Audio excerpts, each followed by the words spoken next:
coming back, we're going to place those again over top.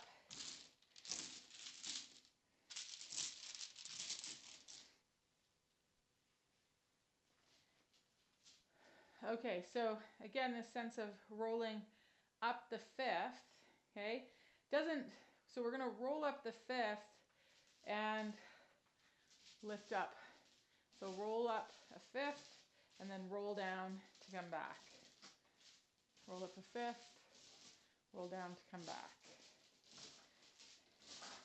We're not using the hip flexors here. I mean, the hip flexors are being used, but that's not what is lifting the leg. I want us to focus on that roll up of the fifth, and the satorus muscle that is from the outer hip and attaches to this part of the knee. That's what's helping bend the knee, but it likes a tensile load like this. So it likes to come under tension because then it starts to act like a whip. If there's no tension on it, it kind of is like a sail that hasn't been tied down, okay? So we're just this roll up, roll down, roll up, roll down, roll up, roll down. Folding up, and it should actually feel very good in the hips, not feel fatiguing for the front of the hip or pinchy in the front of the hip. Okay, then we're going to let those chains go and get into a little bit more specific foot stuff. I've got 3 kind of different textured bricks. These they'll be on discount at the hardware store. So a low one that's split in half, it's kind of more porous.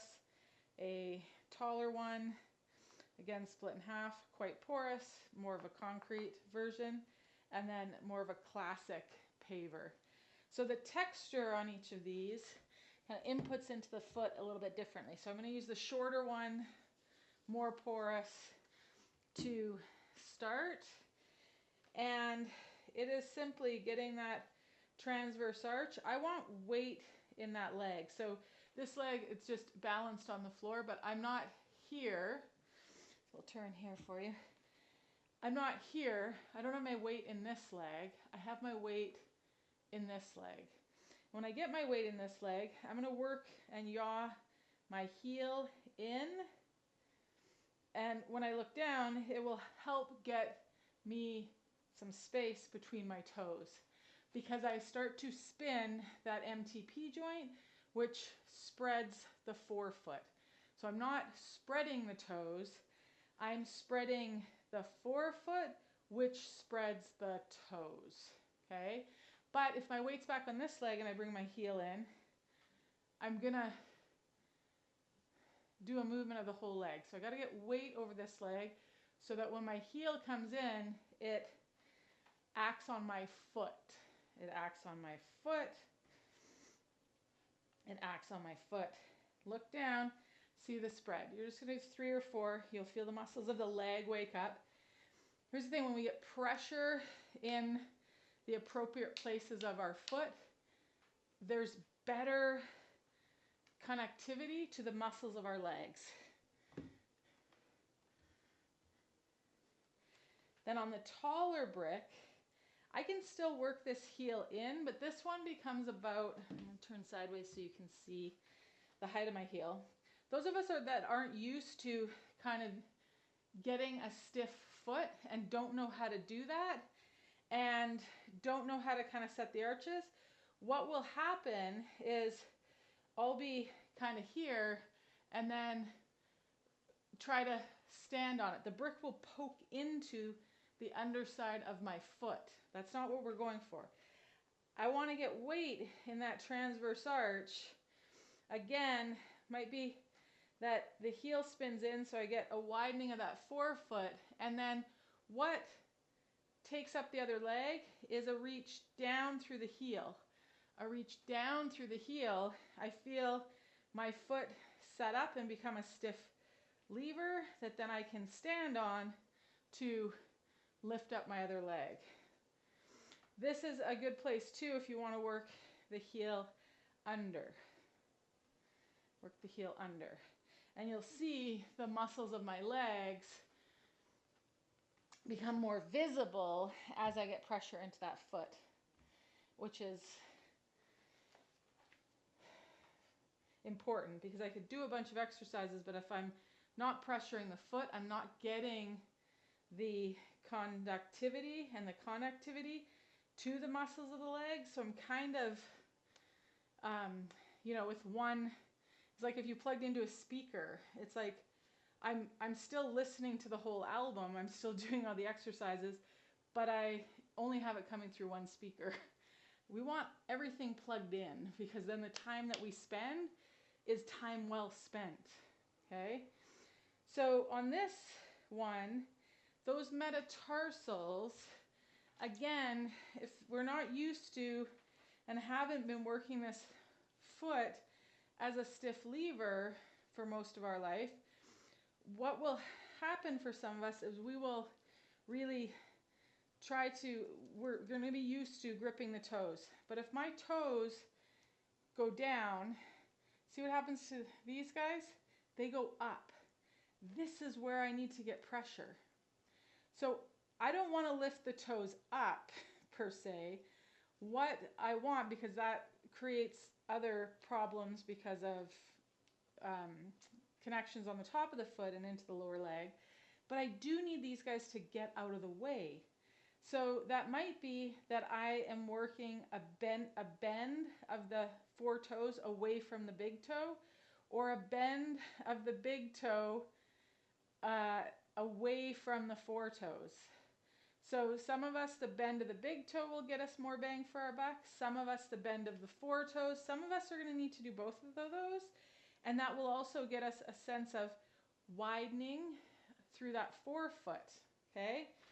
So on this guy, it's like that action of the toes, and then I want to gas pedal down through the metatarsals.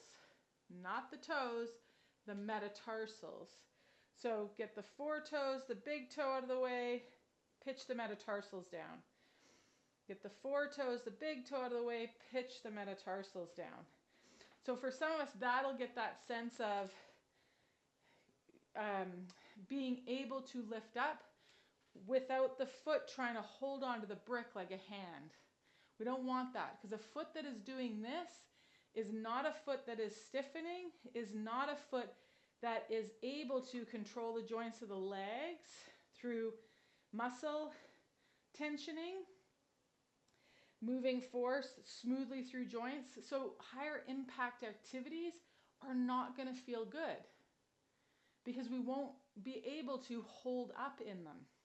So running, downhill skiing, jumping, those things all become less and less of a possibility. We want this stuff too because it's really good for our bones. So get the four toes, get the big toe pitched down through the metatarsals. Four toes, big toe, bend or yaw, we could say, pitch down through the metatarsals.